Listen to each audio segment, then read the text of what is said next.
محترم سامعین، خواتین و حضرات، السلام علیکم ورحمۃ اللہ وبرکاتہ۔ اجالا چاندنی امید اسلامک چینل سے میں آپ سے مخاطب ہوں۔ میرے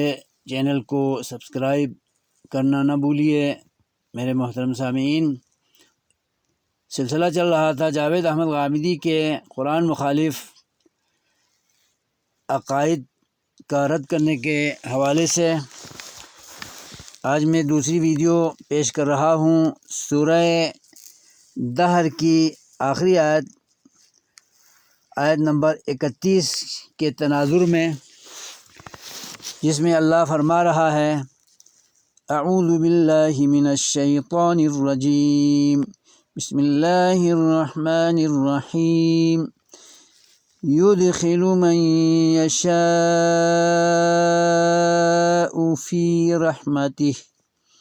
والظالمین اعد لهم عذابا علیما۔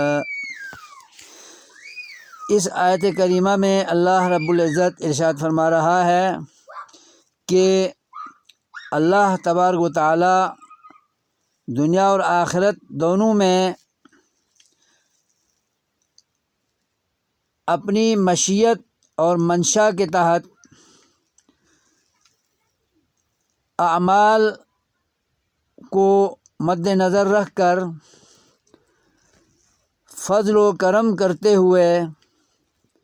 جسے وہ چاہے اپنی رحمت میں، جنت میں، نعمتوں میں داخل کرے گا آخرت کے اندر، قیامت کے روز۔ والظالمین، اور جہاں تک ظالم، باغی، سرکش، مشرک، کافر، منافق، طاغوتی، خرافاتی اور بدعتی لوگوں کا مسئلہ ہے، اعد لهم عذابا علیما، ان سب کے لیے اللہ رب العزت نے تیار کر رکھا ہے دردناک عذاب۔ تو اس آیت کریمہ میں بھی اللہ رب العزت نے جاوید احمد غامدی پر تیغ و نشتر چلائے ہیں، صیغہ ماضی اعد استعمال کر کے تیار کر رکھا ہے ان ظالموں، مکاروں، باغیوں، عاصیوں کے لیے، اور قرآن مخالف عقائد رکھنے والوں کے لیے، اسلام مخالف عقائد رکھنے والوں کے لیے دردناک عذاب۔ صیغہ ماضی یہاں بھی استعمال کیا ہے، اور جاوید احمد غامدی اور ان کے ہم نواؤں کے باطل عقیدہ کی جنت دوزخ ابھی بنی ہوئی نہیں ہے، تو یہ اللہ کیوں فرما رہا ہے کہ عذاب علیم، دوزخ، رسوا کن عذاب اور دردناک سزائیں تیار کر رکھی ہیں؟ صیغہ ماضی سے اللہ نے کیوں یہاں پر اس مسئلے کو واضح کیا ہے؟ اور دوزخ کا جہاں بھی ذکر ہے، جنت کا جہاں بھی ذکر ہے قرآن کریم میں، ہر مقام پر اللہ رب العزت نے اعد کا صیغہ، اعدت کا صیغہ استعمال کیا ہے، اور واضح کیا ہے کہ جنت اور دوزخ پہلے سے کائنات کی تخلیق کے ساتھ بنی ہوئی ہیں۔ اس عقیدے کو اہل سنت والجماعت نے اختیار کیا ہے، یہی انبیاء نے اپنے اصحاب کو سکھایا،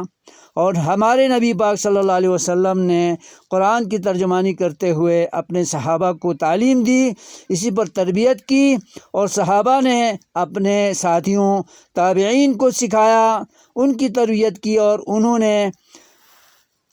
سینہ بسینہ، نسلاً بعد نسل تعلیم دیتے ہوئے آج تک یہ عقیدہ چلا آ رہا ہے۔ اور بیچ میں نام نہاد اسکالر بن کر مسلمانوں کے عقیدے کو بگاڑنے کے لیے جاوید احمد غامدی جیسے قرآن کی جڑیں کھوکھلی کرنے والے لوگ پیدا ہو کر وہ مسلمانوں کے عقائد پر بمباری کر رہا ہے اور دھجیاں اڑا رہا ہے۔ اللہ تعالیٰ ان کو بھی ہدایت دے، اور اہل سنت والجماعت کے متفق علیہ، مجمع علیہ عقیدے کو اپنانے اور سمجھنے اور اس پر چلنے کی انہیں بھی توفیق دیں، اور سب کی نجات اسی عقیدے کے تحت اللہ تبارک و تعالیٰ کرے جو اہل سنت والجماعہ کا عقیدہ ہے۔ اور میری ویڈیوز سننے کے بعد میں اپنے سامعین سے گزارش کرتا ہوں کہ آپ بھی قرآن کریم کا بغور مطالعہ کیجئے۔ جن آیات کو میں نے پیش کیا ہے، ان آیات میں اگر اللہ نے دوزخ اور جنت کی تخلیق کو روز محشر کے لیے مؤخر کیا ہوا ہے تو پھر یہ ہمیں بھی بتا دیجئے، ہم بھی اس عقیدے کو اپنائیں، ورنہ اللہ نے جو الفاظ استعمال کیے ہیں، جس فصاحت و بلاغت کے ساتھ، جس وضاحت کے ساتھ، جس توضیح کے ساتھ، جس تصریح کے ساتھ اور جس نمایاں اور صاف انداز کو، اسلوب کو اختیار کر کے بتایا ہے کہ ہم نے جنت کو بھی بنا رکھا ہے متقین کے لیے، اور دوزخ کو کافرین، منکرین، مشرکین، باغی، عاصی اور معصیت پر ڈٹائی کرنے والوں کے لیے بنا رکھی ہے۔ تو اسی پر ایمان لائیے، اسی کو تسلیم کیجئے، اور آخرت میں، دنیا میں عزت پائیے، نجات پائیے، اور اللہ کے فضل و کرم کے مستحق ہو جائیے۔ والسلام علیکم ورحمۃ اللہ وبرکاتہ۔